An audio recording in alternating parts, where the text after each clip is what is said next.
Di para sahabat itu, kaum muslimin, yang terbayang bagi mereka itu adalah infak, yang terbayang bagi mereka adalah sebuah kebahagiaan, keselamatan di akhirat yang kekal dan abadi di sisi Allah tabaraka wa taala. Semua kita boleh klaim sekarang, kamu cinta Nabi, cinta Ustaz. Cinta Nabi, cinta Ustaz.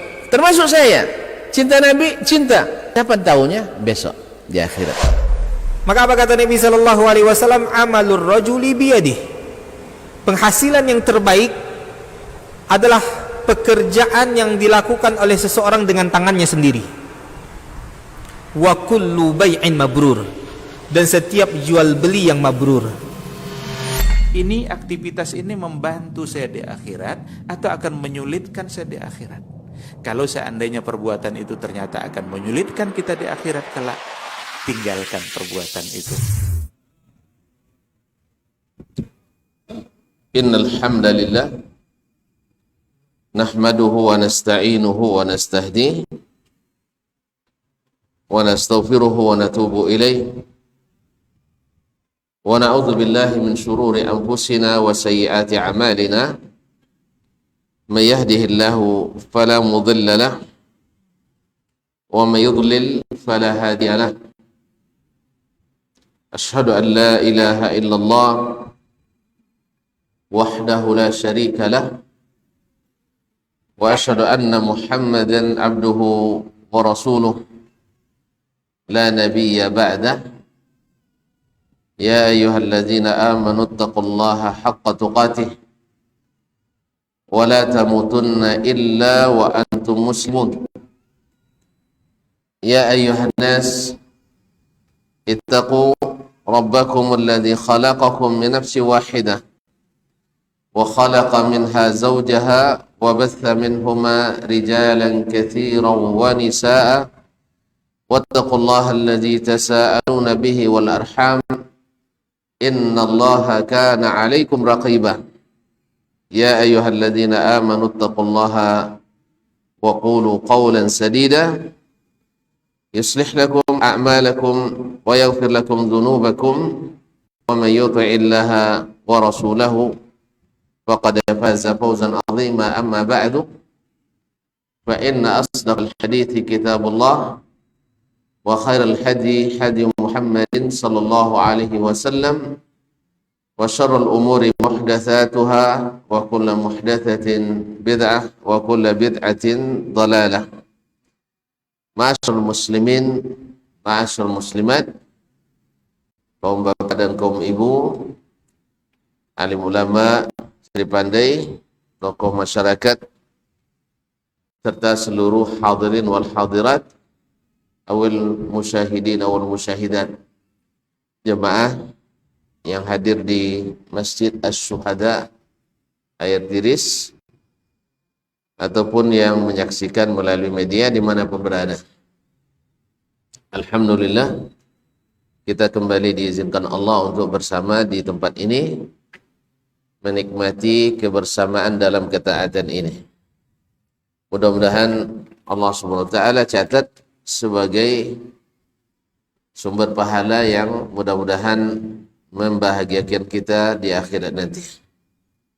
Kaum muslimin, kaum muslimat yang dirahmati Allah Subhanahu wa taala, semoga salawat dan salam sama-sama pula disampaikan kepada baginda Rasulullah sallallahu alaihi wasallam yang telah menyampaikan amanah risalah ini kepada umatnya dengan sempurna. Mudah-mudahan kita termasuk di antara yang ikut menegakkannya. Muslimin dan muslimat dirahmati Allah. Hal itu selawat dan salam mudah-mudahan juga disampaikan kepada para istri, anak-anak keturunannya, serta para sahabat, para tabi'in, dan orang-orang yang setia di jalan mereka sampai hari kiamat. Kaum muslimin dan muslimat dirahmati Allah, kita masih bersama Imam Abu Uthman As-Sabuni 449 dalam kitabnya Aqidatus Salaf Ashabi Al-Hadis, Aqidah As-Salafus Salih dan ashabul hadis. Kita terakhir menukil atau Imam Abu Uthman rahimahullah menukil dari Imam Ibnu Mahdi At-Tabari. Ibnu Mahdi At-Tabari adalah salah satu dari murid langsung Imam Abul Hasan Al-Asy'ari yang sangat ternama dan terkenal, dan memang pakarnya dalam ilmu kalam, dan tulisannya dalam bab ini sangat banyak. Tetapi di sini dalam bab tentang Al-Quranul Karim, kalamullah bukan makhluk, dia mengikuti as-salaf dan ashab al-hadis. Menurut as-salaf dan ashab al-hadis. Berkata, wa dzakara Ibnu Mahdi At-Tabari fi kitab al-i'tiqad alladhi sannafahu li ahli hadhihi al-bilad, dan disebutkan oleh Imam Ibnu Mahdi 381 manusia wafatnya di dalam kitabnya Al-I'tiqad yang ditulisnya untuk penduduk negeri ini di Tabariyah, anna mazhab ahli sunnati wal jamaah, bahwa mazhabnya ahli sunnati wal jamaah, ahli sunnah wal jamaah, al-qawlu bi anna al-Qur'ana kalamullah subhanahu, bahwa Al-Quran adalah kalamullah, perkataan Allah, wa wahyuhu, dan wahyunya, wa tanziluhu, dan yang diturunkannya, wa amruhu wa nahyuhu, perintah dan larangannya, ghairu makhluk, bukan makhluk. Jadi penegasan ghairu makhluk ini, sebab semuanya mengatakan nanti kalamullah itu, cuman penafsirannya akan beda-beda. Jadi Al-Quranul Karim bukan makhluk. Wa man qala makhluqun fahuwa kafirun billahil azim. Siapa yang mengatakan Al-Quran makhluk, maka dia kafir kepada Allah yang Maha Agung. Wa anna al-Qur'ana fi sudurina, lebih jelaskan lagi, ya, bahwa Al-Quran yang dihafalkan di dalam dada-dada kita, mahfuz, wa bi alsinatina maqru', dan dibaca dengan lidah-lidah kita. Wa fi masahifina maktub, dan tertulis di mushaf kita. Wa huwal kalamu allazi takallama Allahu bihi azza wa jalla. Itulah perkataan yang Allah azza wa jalla sendiri yang mengucapkannya. Berarti jelasnya sama betul dengan ahli as-sunnah. Betul, ini mazhab ahli as-sunnah seperti yang beliau katakan. Wa man qala innal Qur'ana bilafzi makhluqun, siapa yang mengatakan Al-Qur'an dengan lafaz saya makhluk, au lafzi bihi makhluk, atau lafaz saya mengucap Al-Qur'an itu adalah makhluk, fahuwa jahilun. Dia subhanallah, jahil, bukan bodoh, jahil. Dhalun, dhallah, bahaya juga ini. Sesat, kafirun billahil azim, kafir pada Allah yang Maha Agung. Kita sudah jelaskan pada pertemuan sebelum ini, kenapa kok bisa kafir yang seperti ini. Kita sudah jelaskan, bukan? Masih lupa? Masih lupa? Subhanallah, terperlu saya ingatkan kembali. Allah bermaksud di sini dia benar-benar dalam banyak ayat dan banyak hadis. Lalu kita yang kedua, Allah Subhanahu wa taala menyebutkan bahwa perkataannya adalah mencipta. Mencipta. Kalau mencipta berarti bukan makhluk. Karena Allah mengatakan atau dengan mencipta sesuatu dengan perkataannya. Kun fayakun. Kun, jadilah. Fayakun, sehingga jadilah apa yang tadi. Kalau mencipta dengan perkataannya berarti perkataannya bukan makhluk. Kemudian yang ketiga, Nabi SAW berlindung kepada Allah, kepada kalimat-kalimat Allah, dan kalimat-kalimat Allah adalah perkataannya. Berlindung kepada selain Allah adalah syirik. Syirik artinya adalah kufur. Jelas? Tak jalan nampak dah. Lah 2 kali, lah 3 kali, 4 kali pula malah.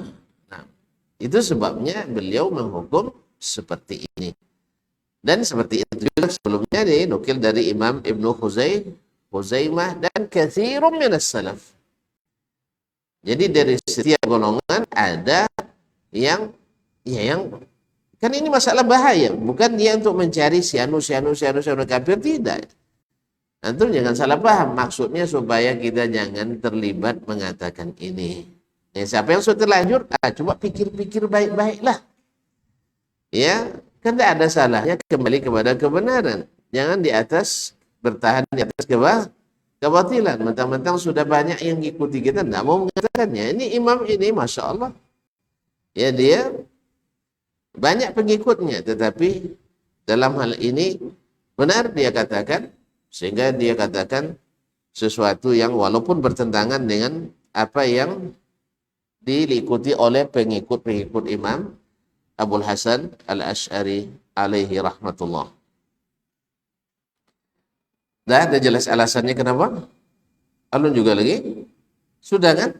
Jadi boleh berlindung kepada kalimat Allah. A'udzu bi kalimatillahi tammati min syarri ma khalaq.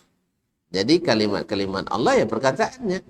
Kalau boleh berlindung kepada perkataannya, berarti perkataannya bukan makhluk. Karena ijma' ulama kaum muslimin tidak boleh berlindung kecuali kepada Allah tabaraka wa ta'ala. Dan berlindung kepada selainnya adalah syirik yang diharamkan dan tidak diampuni Allah tabaraka wa ta'ala. Baik. Qala Syekhul Imam Abu Utsman, Imam Abu Utsman As-Sabuni, ya, karena dia kan menukil dari orang yang dari seseorang ulama yang banyak dalam masalah akidah ada penyimpangan menurutnya, maka dia berikan alasan kenapa dia menukil dari Ibnu Mahdi At-Tabari rahimahullah ini. Apa sebabnya? Boleh menukil dari ahli bid'ah kan itu kan. Kan itu kalau kita hari ini menukil dari ahli bid'ah, maka dia sebutkan alasannya. Qala Syekhul Imam Abu Utsman, Syekh Abu Utsman mengatakan, innama zakartu hadzal fasla bi'ainihi min kitab Ibnu Mahdi listihsani dzalika minhu. Saya menyebutkan pasal ini dari kitabnya langsung karena saya lihat bagus. Apa sebab bagusnya? Fa innahu taba'as salafa ashabul hadis. Karena di sini dia mengikut as-salaf ashabul hadis. Ya kalau dia benar, kenapa tidak boleh dinukil? Kenapa tidak boleh dinukil? Nah, fima zakarahu, dalam hal yang dia sebutkan, ma'atabahurihi fi ilmil kalam, walaupun dia ibarat samudra luas dalam ilmu kalam. Wa tasanifihi al-katsirati fihi, dan banyak tulisannya dalam ilmu itu. Wa taqaddumihi wa tabarruzihi inda ahli, serta diakui dia yang dikedepankan dan yang paling kesohor di antara ahli-ahli kalam. Gimana tidak? Gurunya langsung Imam Abul Hasan Al-Asy'ari alaihi rahmatullah. Qala Syekh, berkata Syekh Abu Utsman rahimahullah, akhbarana Abu Abdullah Al-Hafidh rahimahullah, telah menceritakan kepada kami Abu Abdullah Al-Hafidh. Abu Abdullah Al-Hafidh yaitu Al-Imam Al-Hakim Muhammad ibn Abdullah ibn Al-Bayy' An-Nisaburi, Abu Abdullah Al-Hakim sahibul Mustadrak. 405. Qara'tu bi khatti Abi Amrin al-Mustamli. Saya membaca yang ditulis dengan khatnya Abu Amr al-Mustamli. Abu Amr al-Mustamli. Qala sami'tu Aba Uthman Sa'id bin Ishkab. Saya mendengar Abu Uthman Sa'id ibn Ishkab. Naam. Asy-Syash yaqul berkata, Asy-Syash yaqul berkata, saya memastikan bacaan di sini ilmu iskab. Yaqul sa'altu, dia berkata, sa'altu Ishaq ibn Ibrahim. Saya mendengar Ishaq ibn Ibrahim bin Sabur. Ishaq ibn Ibrahim adalah Ishaq ibn Ibrahim ibn Makhlad ibnu Rahuyah, ibnu Rahawaihi atau ibnu Rahuyah. Orang Nahu membacanya Rahawaihi, seperti Sibawaihi, As-Sidawaihi dan sebagainya. Tapi orang hadis biasanya Sibuya. Nah, Sibuya, Sibawaihi dibaca Sibuya, Rahawaihi dibaca Rahuya, Manjawaihi dibaca Manjuya. Antum pilih aja mana yang sodam. Nah, baik. Ishaq ibn Ibrahim ibn Rahuya bin Sabur. Ishaq bin Rahuya ini direkomendasikan oleh Imam Ahmad rahimahullah dalam beliau mengatakan ma'abara ilaina nahra Khurasan ila Baghdad afqahu min Ishaq. Tidak ada seorang ulama pun yang menyeberang sungai Khurasan menuju Baghdad yang lebih faqih daripada Ishaq ibn Rahuya. Oleh sebab itu pendapatnya atau fatwa-fatwanya banyak dinukil dalam kitab-kitab fikih semua mazhab. Kalau antum dapatkan nanti wabihi qala Ahmad wa Ishaq atau wara'a Ishaq wa qala Ishaq, yang dimaksud ada Ishaq ibn Rahuyah, Ishaq ibn Rahuyah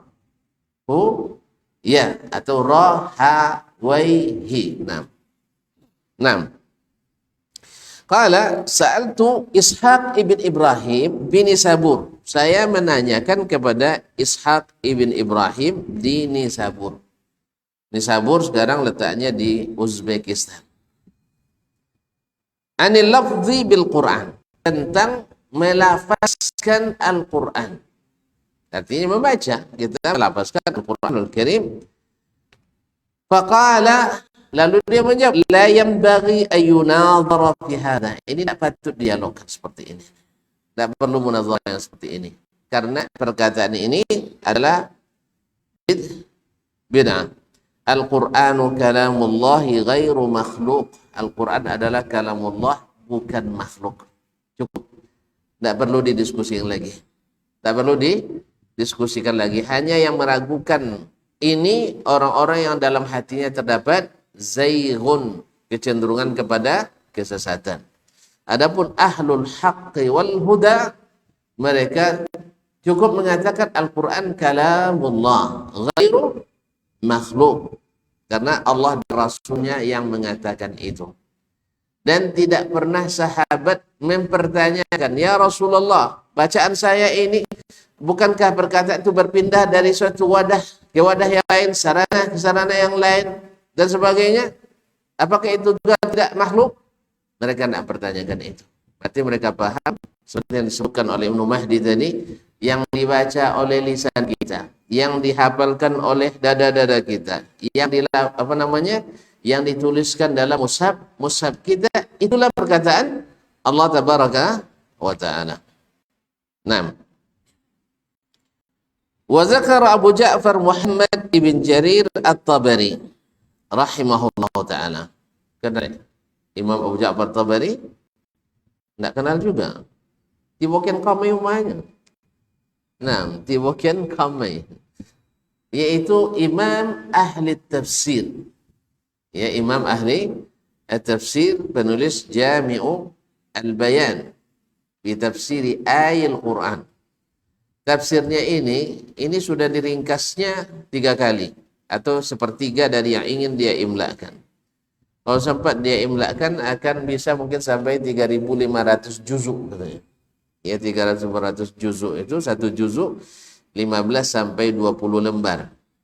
Jadi, tapi karena dia lihat ya orang suka ngantuk kalau belajar ya, panjang-panjang, maka beliau ringkas sepertiga yang ditinggalkan, 2/3 di beliau beliau hapuskan atau beliau tidak imlakan.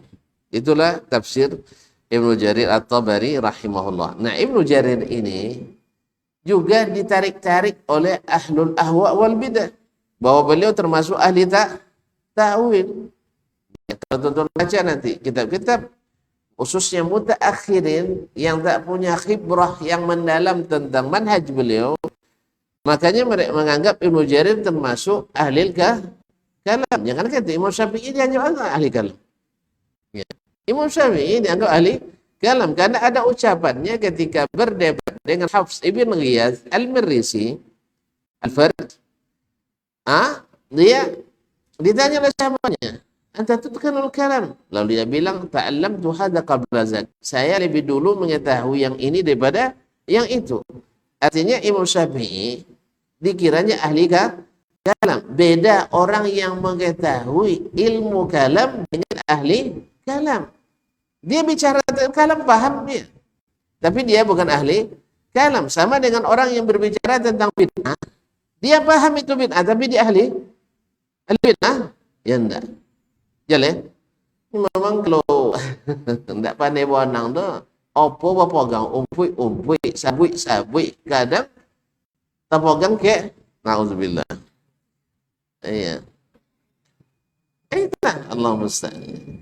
Jadi perkataan imam itu akan ditakwil-takwilkan semuanya. Janganlah gimana lagi, perkataan Allah juga ditakwilkan, perkataan Rasul juga ditakwilkan, karena amanah itu sudah hilang. Jadi perkataan orang tak ada lagi yang zahir, semuanya takwil. Allah musta'an. Semuanya tinggal takwil. Kaum muslimin dan muslimat. Nah, Ibnu Jarir rahimahullah termasuk yang ditarik-tarik juga. Apa sebab? Karena dia imamnya ahli tafsir. Imamnya ahli tafsir. Nah. Wa zakara Abu Ja'far Muhammad Jarir Tabari rahimahullah fi kitabih al-i'tiqad. Dalam kitabnya al-i'tiqad yang juga disebut dengan Sharih Sunnah. Sharih Sunnah. Alaihi sannafa fi hadhihi al-mas'alah, di mana beliau menulis tentang masalah ini. Wa qala. Dia berkata, "Ammal qawlu fi alfadhil ibadi fil Qur'an."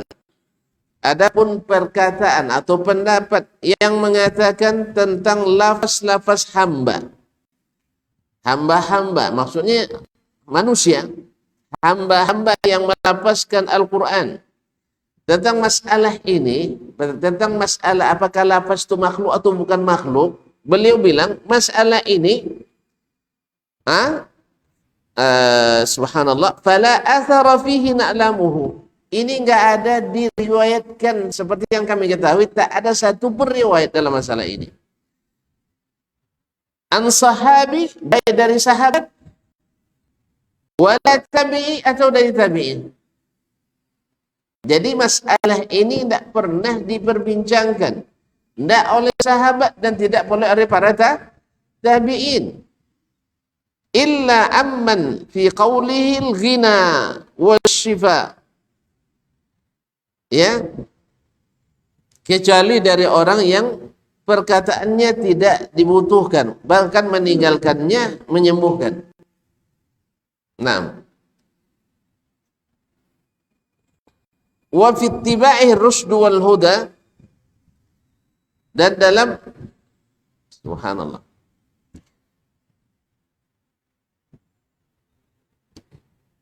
Fala athara fi na'lamu an sabin wala tabi'in illa amman fi qawlihi al-ghina wasyifa. Wa fi ittiba'i rusyd wal huda, dan dalam mengikutinya terdapat petunjuk dan kebenaran. Wa man yaqumu qawlahu maqam al-a'immatil ula Abi Abdillah Ahmad bin Hanbal, yaitu perkataan orang yang perkataannya ini bisa menggantikan perkataan para imam-imam dahulu.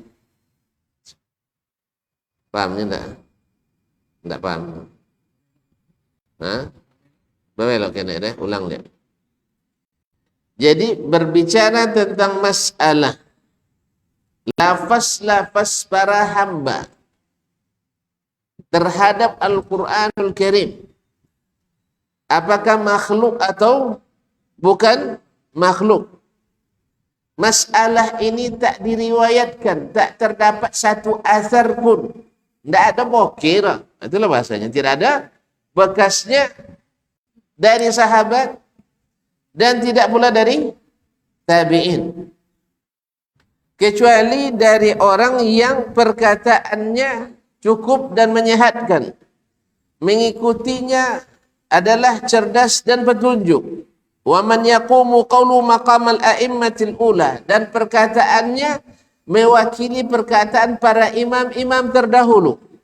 Imam As-Salam Abi Abdullah Ahmad ibn Hanbal, yaitu Imam Ahmad ibn Hanbal Abu Abdullah rahimahullah.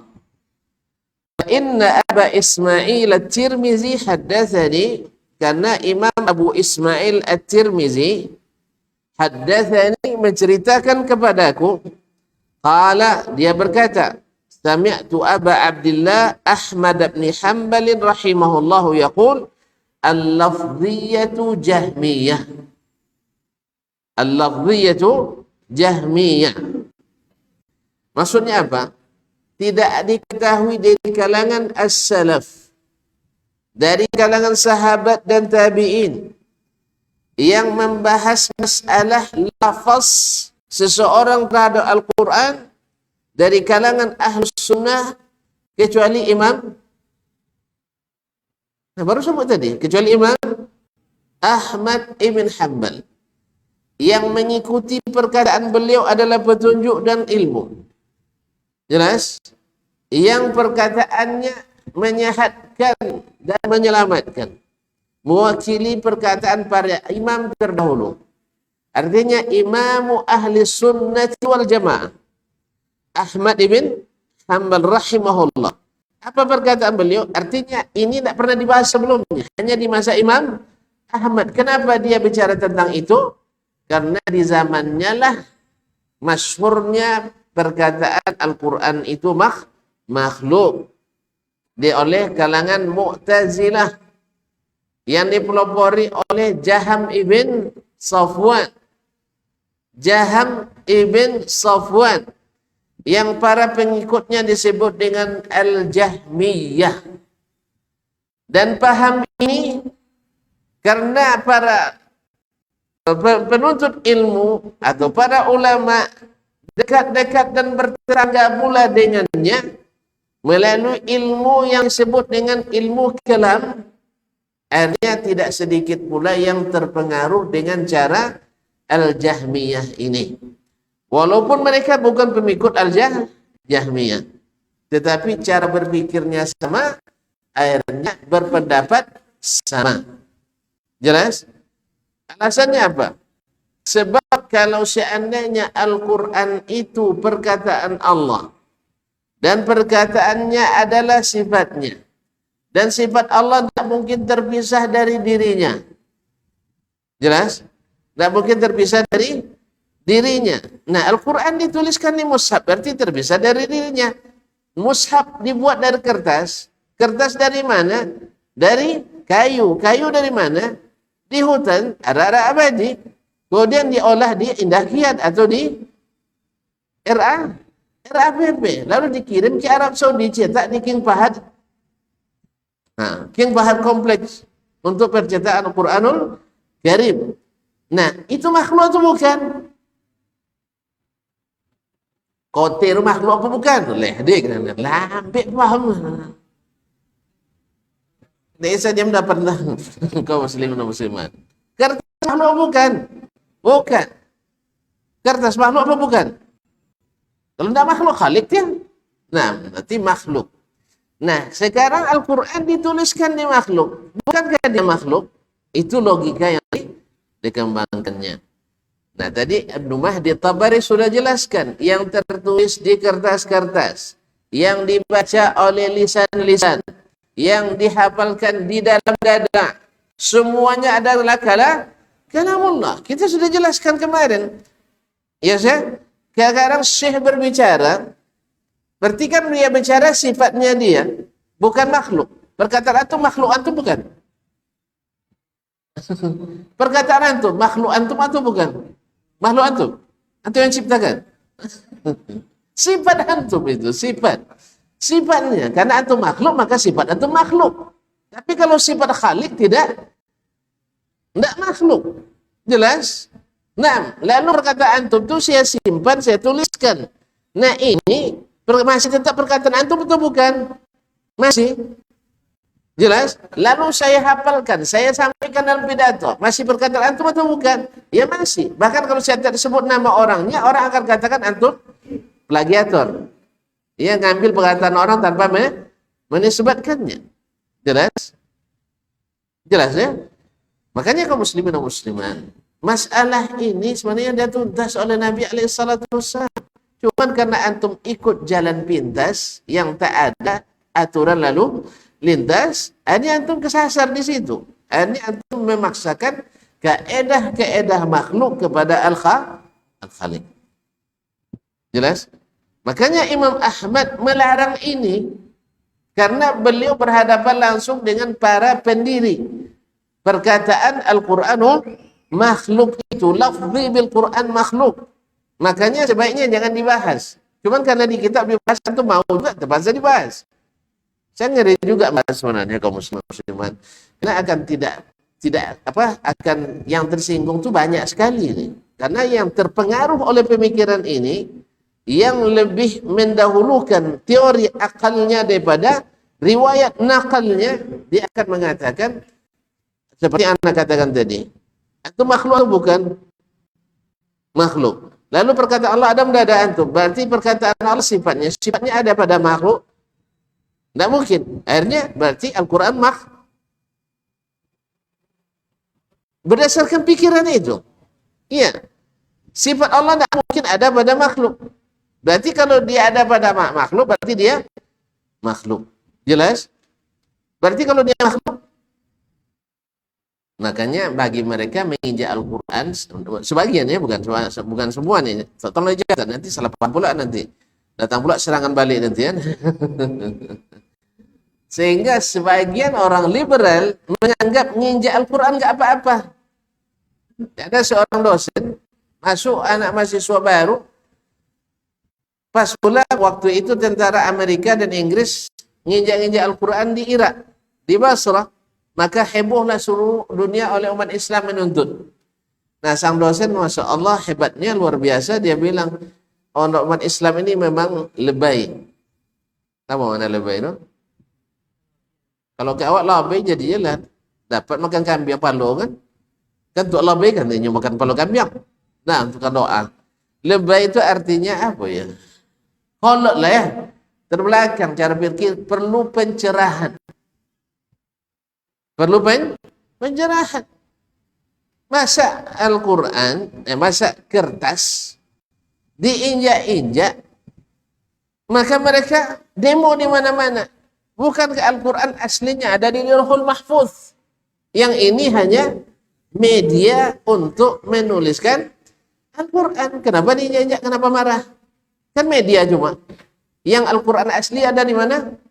Di Lauhul Mahfuz. Ini perkataannya benar, cuma salah. Busuk gitu. Ada mahasiswa yang pemberani, perlu juga pemberani itu kadang-kadang kaum muslimah dirahmati Allah, pemberani dan terukur. Lalu dia bilang, permisi Pak dosen, maju dia ke depan, ada diktat Pak dosennya, boleh tak saya pinjam diktat ini? Silahkan. Oh dibacanya, luar biasa nih Pak dosen. Iya ini saya siapkan 5 tahun nih saya siapkan diktat ini. Lalu selepas dibacaan diludahin sama mahasiswa ini. Habis itu diempaskan ke lantai diinjak-injaknya. Marah nggak dosennya? Marah nggak dosennya? Antum pemarah rupanya ya. Kan nggak usah marah. Ya, jangan marah. Kan ilmu Pak dosen kan ada di otaknya, bukan di sini. Ini hanya media. Ini hanya media. Nah, gimana kira-kira? Logikanya dibatalkan dengan logikanya sendiri. Ya. Akhirnya dia tidak berani masuk lagi lokal itu. Dia awalnya memukul mahasiswa ini pandai juga nampaknya bela diri dan juga pandai membela agamanya. Kalau sempat bodoh semua di kelas itu, na'udzubillah, disesatkan semuanya di awal-awal masuk kuliah lagi. Nasallallahu alaihi wasallam. Ini akibat daripada memahami Al-Quran adalah makhluk. Di antara bahayanya lagi adalah kaum muslimin dan muslimat dirahmati Allah, mereka menganggap logika sama kedudukannya Al-Quran. Apa sebab?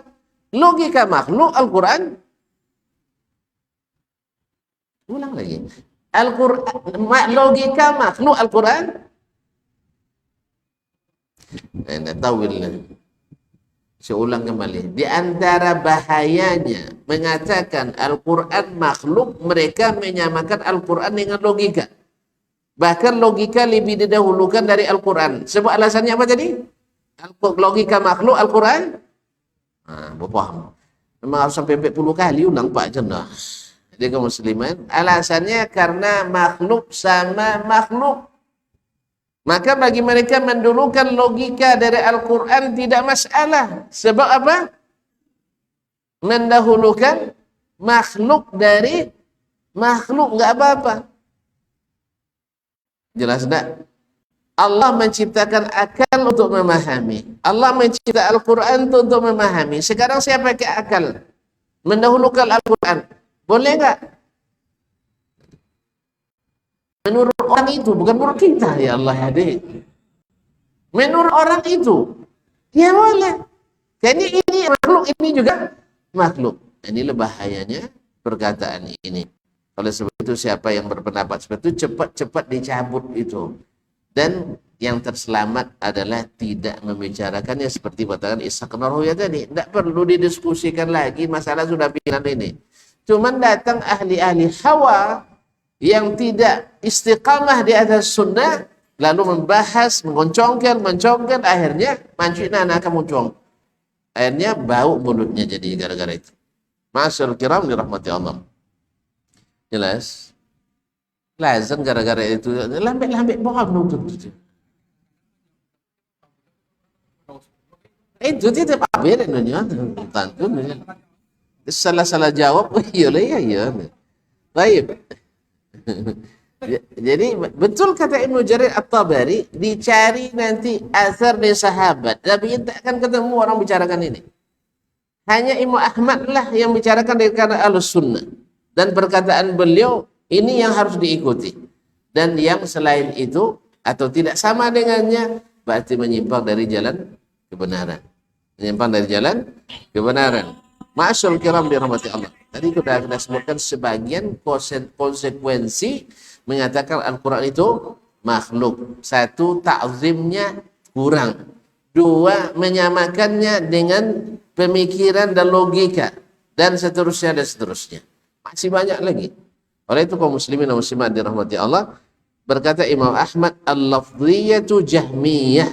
Siapa yang mengatakan lafaznya dengan Al-Quran itu adalah makhluk, lafaz dia melafazkan Al-Quran adalah makhluk, ini pengikut Jaham bin Safwan. Jahmiyah. Qala Allah Ta'ala, Allah berfirman, fa'ajirhu hatta yasma'a kalam Allah, dalam surah At-Taubah ayat 6. Awal ayatnya, wa in ahadun minal musyrikin istajaraka fa'ajirhu hatta yasma'a kalam Allah. Bila ada orang musyrik yang minta suaka kepadamu, minta perlindungan aman kepadamu, berikan dia perlindungan. Untuk apa tujuannya? Hatta yasma'a kalam Allah, supaya dia mendengar perkataan Allah. Dari mana dia mendengar? Ketemu Allah dia. Maka Imam Ahmad dia bilang, mimman yasma', dari mana dia dengar kalau bukan dari makhluk? Siapa makhluk yang dia dengar? Sayyiduna Muhammad sallallahu alaihi wasallam. Dan benar, tidak sedikit dari mereka kaum musyrikin yang ke Madinah, baik yang ditawan maupun yang minta aman, mendengar Nabi baca Al-Quranul Karim, maka mereka akhirnya menjadi beriman. Nah, ini yang dimaksud oleh Allah Subhanahu wa taala, hatta yasma'a kalam Allah, supaya dia mendengar perkataan Allah. Berarti bukan Allah makhluk atau bukan? Bukan atau makhluk? kalamullah, bukan makhluk. Sebab yang mengatakan makhluk itu Jahmiyah. Adalah Jahmiyah. Imam Ahmad yang merasakan betapa getir dan pahitnya fitnah ini. Sampai beliau dicambuk, berdarah kencingnya. Sampai beliau dipenjara. Sampai beliau difitnah sebagai ahlul bid'ah. Masya Allah, pandai juga nyebut ahli bid'ah. Ahli bid'ah menuduh Ahmad ahli. Mereka menuduh Imam ahli bid'ah. Maka tidak heran kita hari ini ahli bid'ah juga menuduh ahli sunnah sebagai ahli bid'ah. Sebab apa? Sebab man arafa sunnata arafa al-bid'ah. Wa man arafa al-bid'ah la ya'rifu sunnata walal bid'ah. Siapa yang tahu sunnah dengan benar, tahu dia mana yang bid'ah. Tapi siapa yang tahu bid'ah, tidak bisa dia membedakan mana sunnah, mana bid'ah. Karena siapa yang tahu jawaban yang benar, tahu jawaban yang salah. Tapi siapa yang tahu jawaban yang salah, tidak tahu yang benar mana yang salah. Makanya jangan kenali bid'ah, tapi kenalilah sunnah. Sama juga seperti memahami hadis terpisah terbelahnya umat ini menjadi 73 golongan. Antum jangan sibuk mencari yang sesat-sesat. Antum sesat jadinya. Ya ikut jalan sesat itu sesat kita. Tidak usah cari siapa saja yang sesat, tapi cari mana yang selamat. Buktinya Nabi dan sahabat tidak nanya mana yang sahih Rasulullah, tidak itu yang ditanyanya. Yang ditanyanya mana yang selamat. Maka Nabi sebutkan, man kana ala misli ma ana alaihi al-yawma wa ashabi, orang yang beragamanya seperti saya dan sahabat saya hari ini. Maka pernah tak sahabat membicarakan masalah kalamullah makhluk? Tidak. Pernah tak tabi'in membicarakan? Tidak. Kenapa Imam Ahmad bicarakan? Karena lahir di masa itu ahli ahwa dan bid'ah waktu itu yang mengatakan Al-Quran makhluk. Jelas? Yang berani langsung dia bilang makhluk. Yang tak berani berhilah dia. Lafaz saya Al-Quran tidak makhluk dah. Lafaz saya makhluk. Dan ini umumnya ahli kalam mutaakhirin di zaman ini. Ya, mereka tidak. Kalau antum bilang itu Al-Quran makhluk, oh enggak, itu perkataan Allah itu. Cuman yang saya baca ini makhluk. Nyelaknya di situ. Maka Imam Ahmad potong ini jalan ini. Siapapun yang mengatakan itu, maka dia ikut Jahmiyah. Jelas? Sama pahamnya dengan Jahmiyah. Karena ahli sunnah tidak memahami. Baik yang diucapkan, baik yang dibaca, baik yang ditulis, baik yang dihafalkan. Semuanya kalamullah. Dan kalau bisa seperti kata Imam Ishaq bin Rahawai tadi, tutup bab ini, jangan dibuka-buka. Ya kalau bukan karena dibahas ini, saya tidak nak bahas. Cukuplah Allah mengatakan hatta yasma'a kalamullah. Gitu kan? Al-Qur'anu kalamullahil munazzal. Quran adalah perkataan Allah yang diturunkan. Dan selamat kita. Cuma karena ada terlanjur dibacaan itu, saya jelaskan. Ya agak marah-marah dikit, apa kan?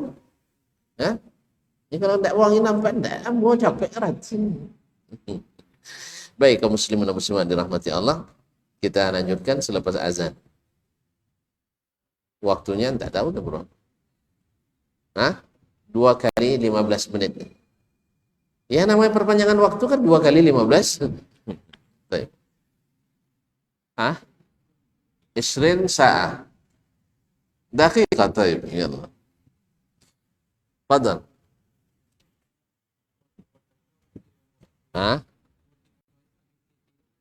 Iya.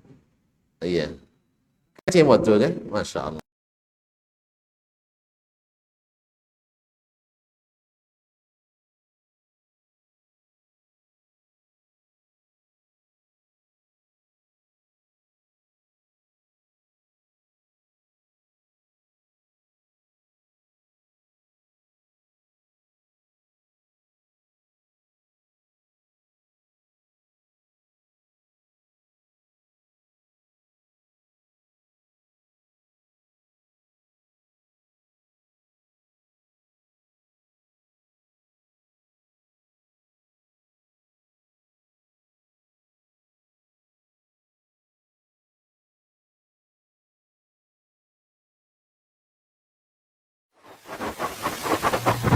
Barometer amal kita saleh tak salehnya di salat kita. Bila salat kita ikhlas dan sesuai dengan sunnah Nabi SAW, maka insya Allah amalan yang lain mengikuti.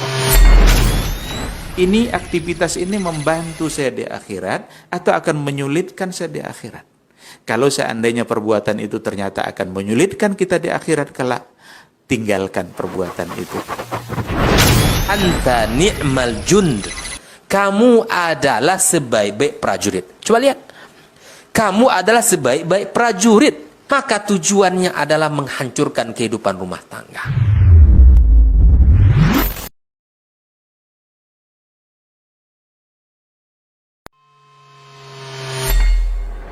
Di para sahabat itu, kaum muslimin, yang terbayang bagi mereka itu adalah infak. Yang terbayang bagi mereka adalah sebuah kebahagiaan, keselamatan di akhirat yang kekal dan abadi di sisi Allah Tabaraka wa Ta'ala. Semua kita boleh klaim sekarang. Kamu cinta Nabi? Cinta Ustaz. Cinta Nabi? Cinta Ustaz. Termasuk saya. Cinta Nabi? Cinta. Kapan tahunya? Besok di akhirat. Maka apa kata Nabi SAW? Amalur rajuli biyadih. Penghasilan yang terbaik adalah pekerjaan yang dilakukan oleh seseorang dengan tangannya sendiri. Wa kullu bai'in mabrur. Dan setiap jual beli yang mabrur. Ini aktivitas ini membantu saya di akhirat atau akan menyulitkan saya di akhirat? Kalau seandainya perbuatan itu ternyata akan menyulitkan kita di akhirat kelak, tinggalkan perbuatan itu.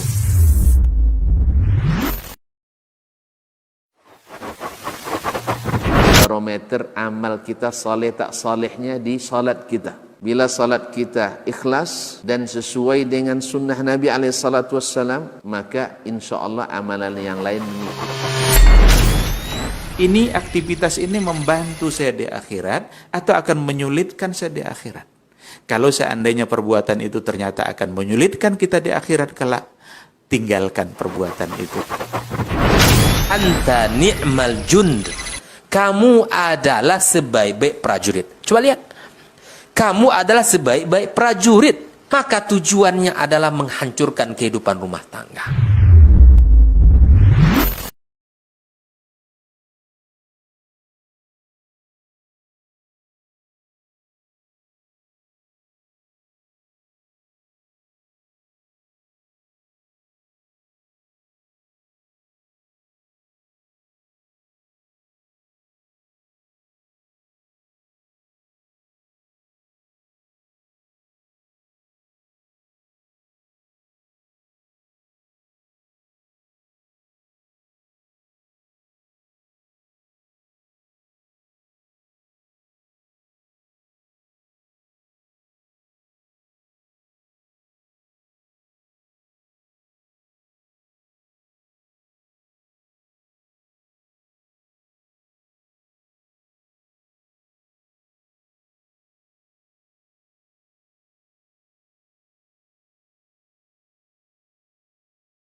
Baiklah kaum muslimin dan muslimat rahimanillah wa iyyakum.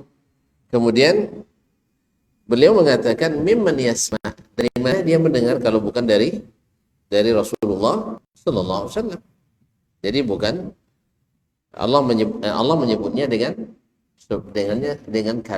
kalamullah. Qala, berkata Imam Abu Usman As-Sabuni rahimahullah, thumma sami'tu jama'atan min ashabina. Kemudian saya mendengar sekelompok dari guru-guru atau teman-teman kami, la ahfadhu asma'ahum, yang sekarang saya tidak hafal nama-nama mereka, yazkuruna anhu radhiyallahu anhu, menyebutkan dari Imam Ahmad radhiyallahu anhu annahu kana yaqul, bahwa beliau berkata, man qala lafzi bil Qur'ani makhluqun fahuwa jahmi. Siapa yang mengatakan lafaz saya dengan Al-Quran makhluk, dia adalah Jahmi, ikut Jahm bin Safwan. Wa man qala ghairu makhluk fahuwa mubtadi'. Siapa yang mengatakan lafaz saya dengan Al-Quran bukan makhluk, ahli bid'ah. Tidak ada yang selamatnya. Tidak ada yang selamat. Nanti akan dijelaskan oleh Syekh Utsman kenapa Imam Ahmad mengatakan itu. Sekarang atau besok aja? Sekarang, alhamdulillah. Soalnya agak panjang dikit. Nah, saya coba meringkasnya dalam tempo yang sesingkat-singkatnya. Qala Muhammad ibn Jarir.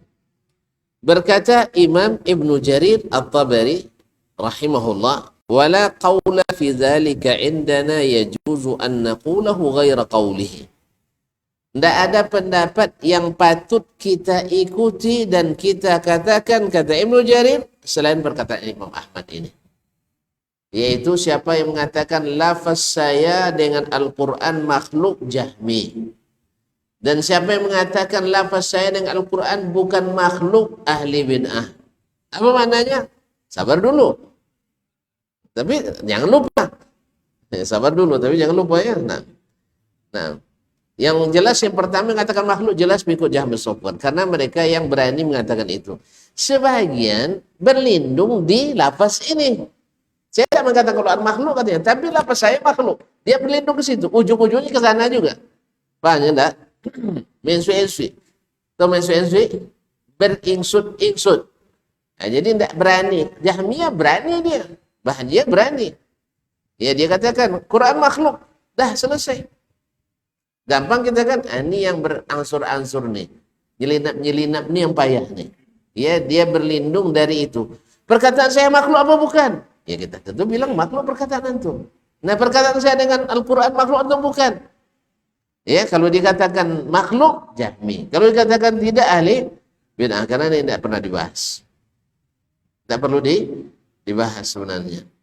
Karena kita dilarang ta'ammuk, terlalu mendalami yang tak ada dalilnya, yang tidak ada dalilnya.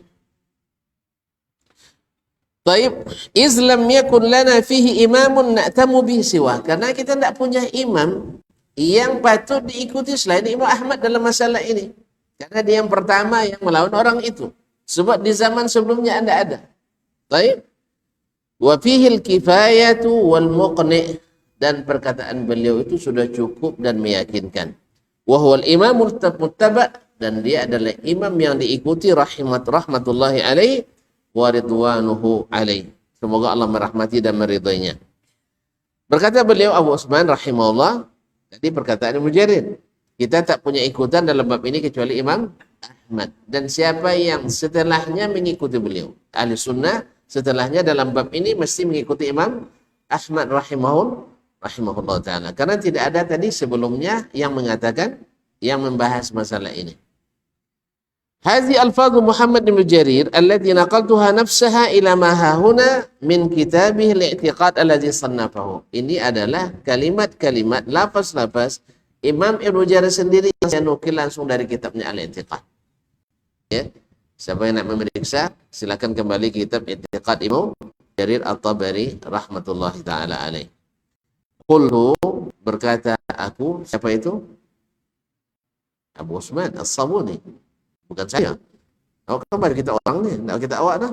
Nah, qultu, saya katakan, kata beliau, wa huwa a'ni Muhammad bin Jarir, dia, maksud saya Ibnu Jarir rahimahullah, qad nafa'a an nafsihi bihadzal fasl, telah menafikan dengan pembahasan di pasal ini dari dirinya, alladzi dzakara fi kitabih, yang dia sebutkan dalam kitabnya, kullama nusiba ilaihi, segala yang dinisbatkan kepadanya, karena dia dianggap oleh sebagian sebagai ulama ahli ta'wil, ahli kalam. Nah, mungkin karena judul kitabnya fi ta'wili ayil Quran, judul tafsirnya. Allahu a'lam. Kullama nusiba ilaihi wa qudhifa bihi, dan dituduh min udulin an sabil sunnah, dituduh keluar dari jalur sunnah, atau mailin ila syai'in minal bid'ah, atau cenderung kepada satu bid'ah. Dengan ini dia menafikan. Wallazi hakahu an Ahmad, dan dia nukil, dan apa yang dia nukil dari Imam Ahmad radhiyallahu anhu arda, semoga Allah meridainya, annal lafziyata jahmiyah, bahwa orang yang mengatakan lafaz saya dengan Al-Quran makhluk adalah Jahmiyah. Fasahihun anhu, sahih dari Imam Ahmad. Sahih dari Imam Ahmad. Wa innama qala dzalika, Imam Ahmad mengatakan itu sebabnya li'anna Jahman wa ashabahu, karena Jaham bin Safwan dan para muridnya sarrahu bi khalqil Quran, terus terang mengatakan Al-Quran makhluk. Ya, bukan perkataan lagi. Al-Quran itu sendiri makhluk katanya. Walladzina qalu bil lafzi, orang yang berkata dengan alasan lafaz ucapannya, tadarraju bihi baisui, ya, tadarraju berangsur-angsur ilal qawli bi khalqil Quran, sampai ujungnya mengatakan Al-Quran wa khafu ala sunnah fi dzalika zaman, tapi mereka takut pada ahli sunnah pada masa itu. Karena ahli sunnah masa itu dominan. Ahli sunnah masa itu dominan, bukan ahli al-kalam. Minat tasrih bil Quran, mereka takut menyatakannya terus terang. Fa'adrajuhu fi adzal qawli, sehingga mereka simpan di dalam perkataan ini zillabsi yang mengandung multi tafsir yang meragukan.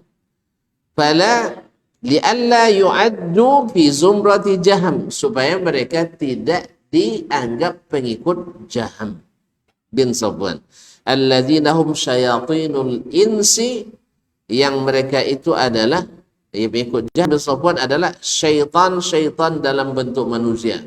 Yuhi ba'dhum, kalau enggak bahaya tu ya, yuhi ba'dhum ila ba'dhin zukhrufal qawli ghurura, yang masing-masing membisikkan perkataan-perkataan yang diindahkan untuk menipu. Fadzakaru hadzal lafdha, sehingga mereka menyebut lafaz ini.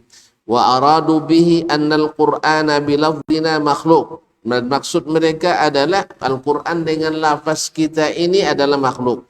Walidzalika sammahum Ahmad rahimahullah Jahmiyah, oleh sebab itu Imam Ahmad menyebut mereka Jahmiyah, karena tujuannya sama dengan ahli Jahm. Wa hukiya anhu aidan, dan dinukil daripada Imam Ahmad juga, annahu qala, bahwa beliau berkata, al-lafdhiyatu syarrun minal jahmiyah, orang yang berlindung dari lafaz, dari perkataan itu, dari lebih berbahaya dan lebih buruk dari Jahmiyah sendiri. Jahmiyah terus serang dia. Jahmiyah terus serang, dah selesai perkara dengan dia. Yang ini tidak berlindung di perkataan tadi, lafaz saya dengan Al-Quran makhluk. Jadi orang yang melihat seolah-olah ini benar, seolah-olah ini benar, lafaznya dia makhluk memang, karena dia makhluk. Nah, wallahu musta'an. Maka Imam Ahmad katakan al-lafdhiyah syarrun minal jahmiyah, lebih jahat dari Jahmiyah. Wa amma ma hakahu Muhammad ibn Jarir an Ahmad, adapun yang dihikayatkan oleh Imam Muhammad ibn Jarir At-Tabari dari Imam Ahmad bin Hanbal rahimahullah, anna man qala lafzi bil Qur'ani ghairu makhluqin fahuwa mubtadi'.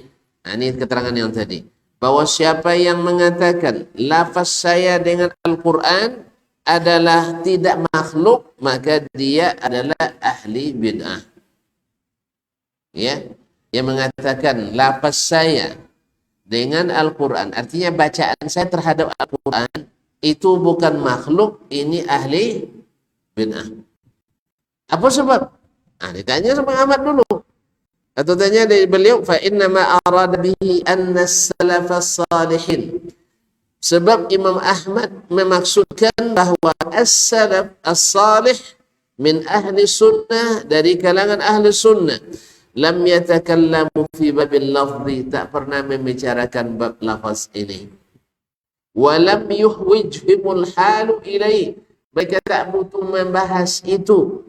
Wa innama hadatsal kalamu fil lafzi, hanya saja terjadi pembicaraan tentang masalah lafaz ini min ahli ta'ammuki, orang-orang yang menyelami terlalu dalam, wa zawil hamaqil ladzina atau bil muhdatsat, dan orang-orang yang dungu, ini bahasa beliau nih, orang-orang yang dungu, yang mencari-cari dan membawa hal yang baru-baru dalam agama.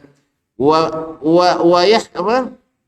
yahthu amma nuhu anhu fi dhalalat, dan mereka berkecimpung dengan apa yang dilarang berupa kesesatan-kesesatan, wa dzamimil maqalat, dan perkataan-perkataan yang buruk, wa khadu fi ma lam yakhud fihi as-salaf, sehingga mereka masuk ke dalam wilayah di mana as-salaf tidak masuk ke dalamnya, min ulama'il Islam, yaitu salaf dari kalangan Islam tak masuk ke dalam bab itu, mereka masuk. Ulama tak masuk, mereka masuk. Kalau masuk tanpa ulama, sesat atau tentu sesat. Ya tidak ikut ulama. Nah, walaupun mereka menyebutnya sebagai ulama. Kata dia, saya bilang, Imam Ahmad disebut dalun mudil oleh orang Mu'tazilah, oleh Jahmiyah. Imam Ahmad itu dianggap sesat, menyesatkan, ahli bid'ah. Ahli bid'ah Imam Ahmad. Sebab mereka tidak tahu mana yang sunnah. Dikiranya yang mereka itu yang sunnah. Imam Ahmad bid'ah. Makanya ketika dipertemukan oleh Khalifatul Mu'tasim antara Ahmad dengan Ahmad juga, satu Ahmad bin Hanbal ahli sunnah, yang kedua satu Ahmad bin Abi Duad ahli bid'ah, baru di situ kelihatan mana yang sunnah, mana yang bid'ah. Imam Ahmad cuma tanya, tolong sebutkan satu huruf saja dari sahabat atau tabi'in atau dari Nabi yang mengatakan seperti yang antum katakan. Pasal tidak tahu orang. Tidak ada. Fabuhital ladzi kafar. Allah musta'an. Baru tahu mana yang sunnah, mana yang tidak. Allah musta'an. Kaum muslimin dan muslimat dirahmati, kan gampang aja kita tanyakan. Sekarang antum begini keyakinannya. Tolong sebutkan apa keyakinan Abu Bakar dalam masalah ini. Apa keyakinan Umar? Apa keyakinan Umar? Satu huruf bawa dari mereka yang mengatakan lafaz saya Al-Quran tidak makhluk atau makhluk. Bawa sini. Tidak ada. Kalau ada, dia tengok sahih enggak. Ini kadang bersanad juga kata, tapi isinya kadzabin kan. Tidak semua sanad diterima, tuan-tuan. Salah paham. Sanad boleh sanad, tapi tidak semua sanad. Apalagi isinya khurafat pula. Apalagi isinya khurafat. Masya Allah, macam-macam bersanad juga, tapi isinya khurafat. Allah musta'an. Kaum muslimin dan muslimat dirahmati Allah SWT. Kita lihat bawa satu huruf dari mereka ini, kalau sahih dan benar seperti itu yang dimaksudkan, ya kita lihat lagi, bukan langsung juga. Apa dalil mereka dari Al-Quran dan sunnah Nabi SAW? Karena bisa saja ini dinisbatkan pada mereka, pertama tidak sahih dari mereka, dan ini banyak dan sangat banyak. Yang kedua, bisa saja sahih dari mereka, tapi maknanya tidak seperti yang dipahami oleh kita. Seperti tadi Imam Ahmad, Imam Syafi'i, dia menyebutkan saya lebih dulu belajar ilmu kalam daripada ilmu sunnah ini. Ya, maksudnya bukan beliau ahli kalam, tapi beliau paham ilmu kalam. Jelas ya? Jelas? Jadi bukan beliau ahli kalam, tapi ahli kalam ingin mengatakan itu, bahwa Imam Ahmad Syafi'i adalah pakarnya ilmu kalam. La ilaha illallah Muhammadur Rasulullah. Kalau kita ni tak berilmu, memang banyak terkecoh dengan antara. Baik, kaum muslimin dan muslimat dirahmati Allah. Wa lam yakhud fihi as-salafu min ulama al-Islam, faqala al-Imam Ahmad hadzal qawla fi nafsihi bid'atun. Sehingga Imam Ahmad mengatakan ini, perkataan ini sendiri adalah bid'ah. Maka tidak boleh kita katakan qauli lafzi bil Qur'ani makhluk, tidak boleh, karena Jahmi mengatakan qauli au lafzi bil Quran laisa makhluk, ini bid'ah. Tidak pernah ada perkataan seperti ini. Yang ada adalah Al-Qur'anu kalamullah. Al-Quran kalamullah, bas, titik di situ. Jangan didalami lagi. Sebab kalau antum dalami nanti antum lemas dalam air itu, tidak ada oksigen dalam. Itu makanya dibilang bid'ah oleh Imam Ahmad rahimahullah. Wa min haqqil mutadayyin. An ayyada'ahu, dan hak bagi orang yang taat beragama untuk meninggalkannya, wa kullu bid'atin mubtada'ah, dan segala bid'ah yang diada-adakan, wala yatafawwahu bihi, jangan membicarakannya, wala bimithlihi minal bid'ah mubtada'ah, dan tidak pula membicarakan bid'ah-bid'ah yang seperti itu, wa yaktasiru ala ma qalahu salaf, dan cukup dengan apa yang dikatakan oleh as-salafus salih al-muttaba'ah, yang diikuti, annal Qur'ana kalamullah, bahwa Al-Quran ada perkataan Allah, ghairu makhluqin, bukan makhluk, wala yazidu alaihi, tidak perlu ditambah lagi, tidak perlu ditambah, illa takfira man yaqulu bi khalqih, kecuali mengafirkan orang yang mengatakan Al-Quran adalah makhluk. Kaum muslimin dan muslimat dirahmati Allah SWT. Masih ada satu alinea lagi, kita teruskan ya. Qala wa akhbarana al-Hakim Abu Abdullah al-Hafiz, telah menceritakan kepada kami Imam al-Hakim Abu Abdullah al-Hafiz sahibul Mustadrak di kitab tarikh, dalam kitabnya tarikh, yakni tarikh Nisabur allazi jama'u di Nisabur wa ulama'iha, yang dia susun untuk menyebutkan sejarah kota Nisabur dan para ulamanya, inda zikri imamil muslimin, ketika menyebutkan salah satu dari imamnya kaum muslimin, Abdullah ibn Mubarak, yaitu Abdullah ibn Mubarak. Kalau dijualin cik-cik lama jadi doa. Abdullah Mubarak adalah imam yang disebut oleh Ibnu Hajar Jumi'a fi Jami'u Khisalil Khair, pada dirinya tersimpul seluruh sifat-sifat kebaikan. Apa yang sampai ada dia. Terus sampai cik-cik lama. Jadi cukup aja dia. Semua sifat kebaikan ada pada Imam Ibnu Mubarak ini, seperti kata Imam Ibnu Hajar dalam At-Taqrib. Qala haddatsana Abu Bakar Muhammad ibn Abdullah al-Jarrahi, dia berkata telah menceritakan kepada kami Abu Bakar Muhammad bin Abdullah al-Jarrahi bimaru di Maru. Maru itu di Khurasan. Jalan cik-cik panjang juga di Khurasan. Nah, qala haddatsana Yahya bin Sasawaihi atau bin Sasuya. Ya, bin Sasuya. An abihi, dari bapaknya Sasuya. Dari bapaknya Sasuya itu namanya Abdul Karim. Sasuya itu gelarnya. Abdul Karim al-Yashkuri. Qala, berkata dia, Wahab ibn Zam'ah, berkata Wahab ibn Zam'ah, akhbarani al-Basani, telah menceritakan kepada kami al-Basani. Taib, qala, berkata sami'tu Abdullah Mubarak. Jadi sanadnya ke Abdullah Mubarak ini. Sami'tu Abdullah ibn Mubarak rahimahullah taala berkata, siapa mendengar Abdullah Mubarak berkata, man kafara biharbin minal Qur'ani faqad kafar. Siapa yang kafir ke satu huruf Al-Quran, dia sudah kufur kepada seluruh Al-Quranul Karim, yakni bil-Quran. Wa man qala la u'minu bihadzal kalam faqad kafar. Siapa yang mengatakan saya tidak beriman dengan perkataan ini, artinya perkataan Al-Quran itu sebagai kalamullah, faqad kafar, maka dia sudah kufur. Wallahu ta'ala, ini sama dengan yang dinukil dari imam-imam sebelumnya oleh Imam Abu Utsman As-Sabuni rahimahullahu ta'ala. Wallahu ta'ala alam. Dan saya ingatkan kembali bahwasanya dalam bab seperti ini jangan cari mana yang salah, tapi kenali mana yang benar, insya Allah pasti tahu mana yang salah. Tapi kalau antum sibuk cari yang sesat, insya Allah antum tersesat. Maka kenali yang hak.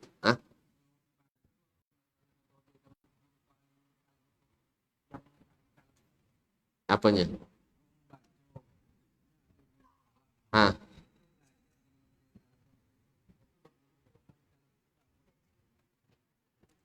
Berguru, kalau tidak tahu juga kan banyak tidak tahu gitu. Tahu punya kan? Tidak tahu lah. Nah, rata-rata, belajar ilmu kalam, nya belajar tambah alim ada? Tidak. Kalau tidak pelajari, kurang ilmu dah? Tidak. Alhamdulillah. Kalau tidak belajar ilmu kalam, kurang iman dah? Kan terpaksa panjang tu jawaban dulu dia.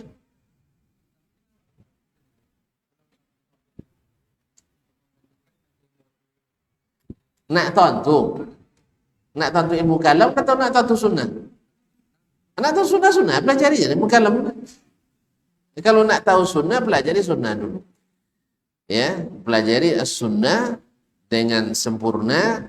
Setelah itu tengok perlu tak dengan ketahui ilmu kalam. Kalau tak perlu, jadi pelajari lah, tak apa ya. Sebab kenapa nak tanyakan tadi, perlu tak ilmu kalam? Saya bilang tak perlu. Apa sebab? Sahabat tak ada dia belajar ilmu kalam sama Nabi. Tabi'in tak ada belajar sama sahabat ilmu kalam. Tapi mereka menjadi manusia terbaik umat ini. Dan imannya diterima.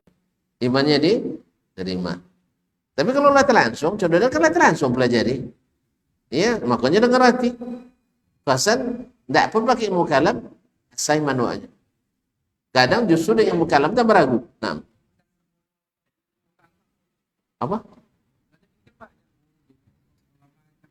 Bapak cara mengenalinya?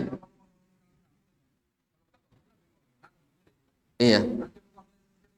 Nah, pelajari sunnah rutantu bekuruna.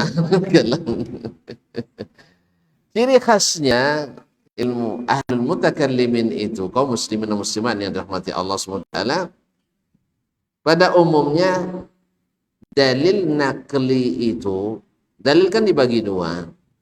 Satu dalil akli, dua dalil nakli. Dalil akli itu yaitu logika. Sedangkan nakli itu Al-Quran dan Sunnah. Kalau Ahlus Sunnah menerima Al-Quranul Karim dan As-Sunnah An-Nabawiyah, yang mereka perhatikan secara garis besar, satu, ini perkataan mesti dita'zim. Yang kedua, mereka mesti pastikan kesahihannya. Yang ketiga, mesti memahaminya dengan cara yang benar. Jadi ta'zimnya terhadap Al-Quran Sunnah besar. Dalam memahami, kalau sudah sahih dari Nabi SAW, mereka mengatakan sami'na wa ta'na. Ini ciri khasnya ala sunnah. Kalau ahlil kalam tidak, harus dikomparasikan dulu dengan ilmu akal. Kan kenapa misalnya hanya sifat 20 saja yang diakui sebagai sifat Allah? Sebenarnya bukan 27 semua.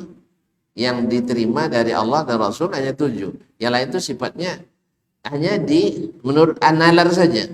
Tapi yang datang dari Allah kan hanya 7 saja. Qudrat, iradat, hayat, ilmu, basar, sama kalam. Hanya 7. Kemudian yang 7 dilipat 2 lagi. Kaunuhu aliman, kaunuhu qadiran, kaunuhu muridan, dan seterusnya. Intinya 7 cuma yang diterima. Dari selain itu hanya secara akal saja. Allah pasti ada, wujud. Allah pasti kekal, baka. Gitu ya. Allah mesti berbeda, mukhalafatuhu lil hawadis. Ini kan ada dalil Quran Sunnah, ada nih. Tapi mau sampai ada dalil, banyak dalilnya. Artinya dengan lafaz ini maksud kita. Dengan lafaz ini pecahan kalimat ini nggak ada. Nggak ada Allah mengatakan atau Nabi kata Allah mewujud, nggak ada. Itu nggak ada. Tapi kalau dicari dalilnya Allah ada banyak. Yang salah paham enggak? Gua tibolok ke tuan sabila no mau nggak gua. Ya dalam pelajari itu kaum muslimin muslimat. Kita negara pekabat nah nyuruh tuh. Jadi kenapa hanya 20 yang diterima atau pasnya 7 saja yang terima? Karena itu yang bisa diterima secara logika. Berarti dasar penerimaannya Al-Quran Sunnah atau logika? Saya ulang kembali. Kalau Ahlus Sunnah, silakan ini di antara kitabnya. Ya, bacalah kitab As-Sunnah, Abi Asim baca kitab As-Sunnah, Din Muzani baca kitab As-Sunnah Imam Ahmad, Asy-Syari' Al-Ajurri, Syarhus Sunnah Lil-Lalakai, dan At-Talamanki, dan seterusnya yang berdasarkan sunnah. Mereka tidak pernah mengkomparasikan antara dalil nakli dengan akli. Hanya kalau datang dari Allah dan Rasul, sami'na wa amanna, amana ar-rasulu bima unzila ilaihi min rabbi wal. Tidak pernah mereka mempermasalahkan. Kalau begini nanti bertentangan dengan logika ini, sehingga harus ditakwilkan maknanya. Ini tidak ada dalam Al-Sunnah. Jelas? Makanya yang diterima di antara sifat Allah itu dalam Al-Quran dan hadis hanya 7 itu tadi. 7 itu. Sebagian ada yang lebih. Ini saya bicara tentang yang mutaakhirinnya. Kalau di kalangan mutakaddimin nanti, apalagi sebagian hanya sekedar terpengaruh oleh cara berpikir itu. Sebutlah misalnya Imam Al-Baihaqi rahimahullah, dia tidak murni ahli kalam. Beliau tidak murni berpaham Asy'ari. Kadang-kadang menurut ashabul hadis dia. Cuma kadang-kadang ikut takwil juga. Ya, itu pengaruh ada. Ya, demikian pula misalnya Imam Ibnu Hajar, Imam An-Nawawi rahimahullah. Tidak murni mereka Asy'ari. Tapi tentu saja kalau tinggi banamuk kata orang nak sabit tu mamak dayan je kan. Mamak dayan je. Dia tak berapa dia datuk ke tujuh. Tak je mamak. Apa sebabnya? Pejabat. Dia hebat. Nah. Biasa itu kaum muslimin dan muslimat rahmati Allah. Jadi ciri khasnya tadi, lihat di cara menerima dalil. Ahlus sunnah kalau sahih diterima, maknanya seperti yang ada. Ya, kecuali ada dalil yang memalingkan dari makna yang asli. Dalil maksudnya bukan akli saja. Bukan hanya akli, karena akli itu sendiri akan berbeda dari satu orang ke orang yang lain. Buktinya Mu'tazilah berbeda dengan aliran yang lain. Jelas kan? Nah, Jahmiyah itu dasarnya memang Mu'tazilah. Yaitu sehingga mereka menafikan semua sifat Allah Tabaraka wa Ta'ala. Jadi mengenali mereka, lihat bagaimana dia memahami dalil. Pakai akal dulu kah? Atau jadi sabilah pakai akal dalam. Auto tentu tak bakalnya. Akhirnya nanti kita tulis, kok awal memang Wahabi mencari akalnya, tak ketemu akal. Sabilah tak bakal. Bukan. Maksudnya adalah tidak mendahulukan teori akal daripada dalil syar'i. Itu maksudnya. Jangan salah paham dah. Kalau tidak bakal boleh dia tes IQ-nya tutup. Kita boleh tesnya, dia tes IQ. Alhamdulillah tidak kan tinggi bawah Anda tidak jurang. Sedang-sedanglah cukup lah untuk memahami. Jadi kaum muslimin dan muslimat dirahmati Allah. Jadi cirinya orang ini menolak dalil dengan akal. Ahlussunnah tidak menundukkan akal pada sunnah. Itu beda. Sehingga yang diterima oleh akalnya Ahlussunnah lebih banyak yang daripada yang diterima oleh akalnya selain Ahlussunnah. Mana yang elok? Semakin banyak sifatnya atau semakin sakinah? Uang kalau banyak sifatnya elok sodok. Lah mau pikir dasman. Sifat baiknya hanya 2 sachet, banyak makan 2. Banyak lolo. Misal. Elok Rusya. Hati-hati. Misalnya dia punya sifat pemaaf, sachet sudah itu murah senyum misalnya. 2. Sudah itu datang Ahmad. Inyo sifatnya pemurah, murah senyum, tak buat tersinggung, copet memaafkan. Sudah itu kalau membagi itu uang dah deh, datanya dah lurah. Dan seterusnya. Mana nanti? Makanya umat Ahlussunnah dalam menta'zim Allah dan Rasulnya lebih hebat. Sebab sifat Allah di mata mereka banyak. Dan Ahlul Bid'ah tidak. Karena sifat yang diterima hanya sedikit. Itu pun lapayanya masuk orang. Lapayanya mengakui kaum muslimin. Masih berdebat juga mereka. Oleh sebab itu, Ahlussunnah itu lebih mudah akidahnya daripada selain mereka. Awak kan tak mesti begini-begini kan ada dewa. Allah katakan yanzilur, seperti akan datang pembahasannya. Allah turun ke langit pertama di sepertiga malam terakhir. Dah selesai. Ada hajat, bangun di malam itu. Qiyamul lail, tahajud, berdoa, istighfar. Tapi kalau ahli gairah ahli sunnah, mereka tak mungkin dah. Sibuk bahas. Akhirnya lambat lolo. Bukan kan jago. Garam debat terlambat lolo. Akhirnya tak sampai salat tahajud. Apa sebabnya tak ada keyakinannya. Kalau kita karena turun ke langit itu, ya kita ada rasa di lain waktu. Beda rasanya kan. Tadi tak ada yakin. Ya Allah tak ada mana pun tak tampaknya. Allah dah tahu di mananya. Alasannya apa? Apa alasannya? Sebab waktu malam dari satu tempat ke tempat yang lain tidak sama. Akhirnya ingin menghukum Allah dengan hukum dunia. Ini sabui dia Allah kharijal alam, Allah di luar dunia. Kan Allah di luar dunianya kan? Allah kan apa tempat? Tempat yang hukum ni hukum tempat. Kan dia awal yang kan? Mereka sama dengan kita keyakinan Allah tidak bertempat, betul. Allah tidak bertempat, sama kita. Allah di luar alam, sama kita. Jelas? Bukan di dalam alam. Tapi kok dipakai hukum alam? Untuk menolak keyakinan itu. Kan pakai hukum alam dah.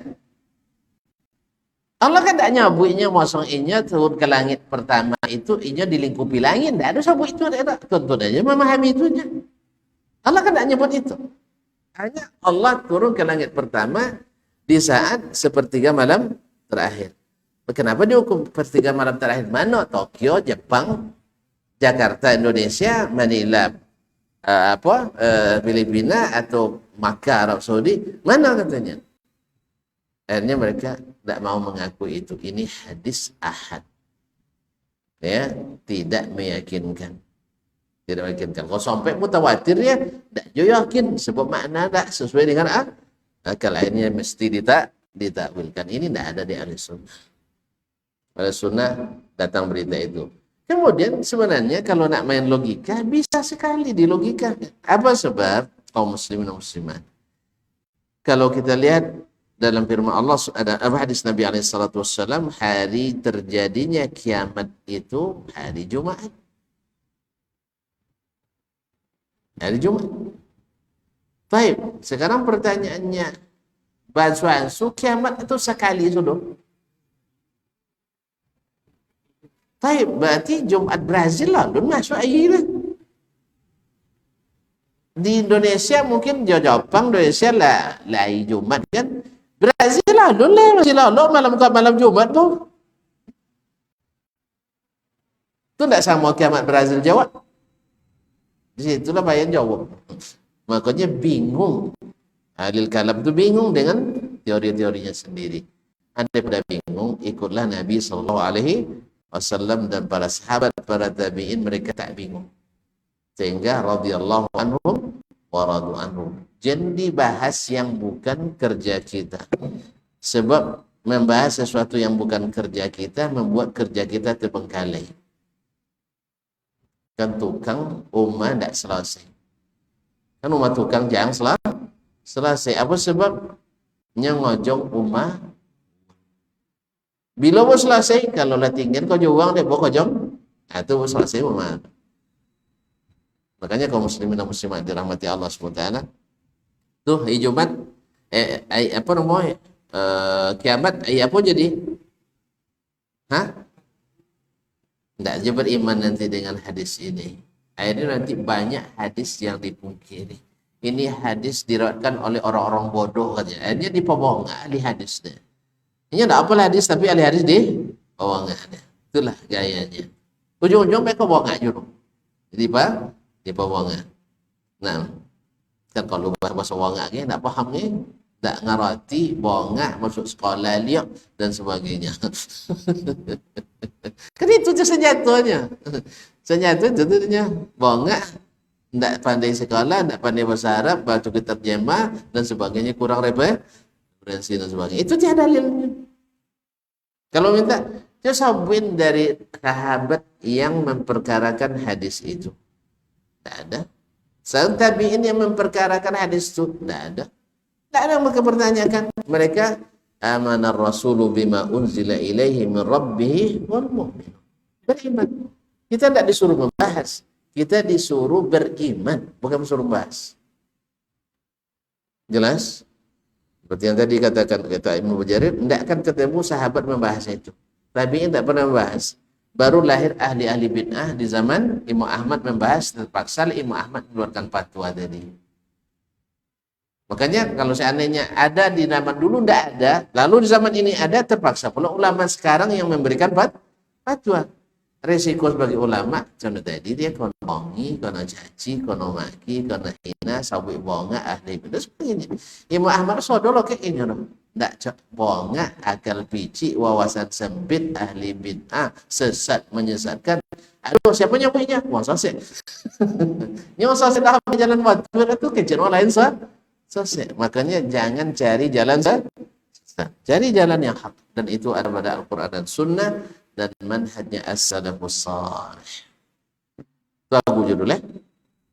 Aku judulnya. Mau aku indah, apa geleng indah? Ayah tahu sih.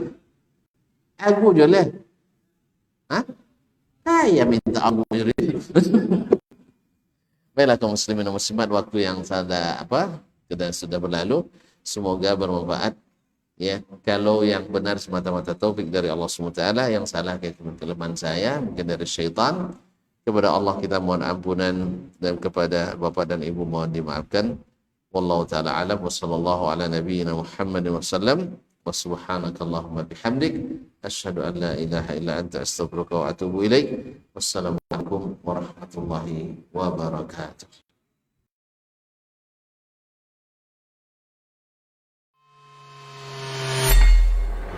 Di para sahabat itu, kaum muslimin, yang terbayang bagi mereka itu adalah infak. Yang terbayang bagi mereka adalah sebuah kebahagiaan, keselamatan di akhirat yang kekal dan abadi di sisi Allah Tabaraka wa Ta'ala. Semua kita boleh klaim sekarang. Kamu cinta Nabi? Cinta Ustaz. Cinta Nabi?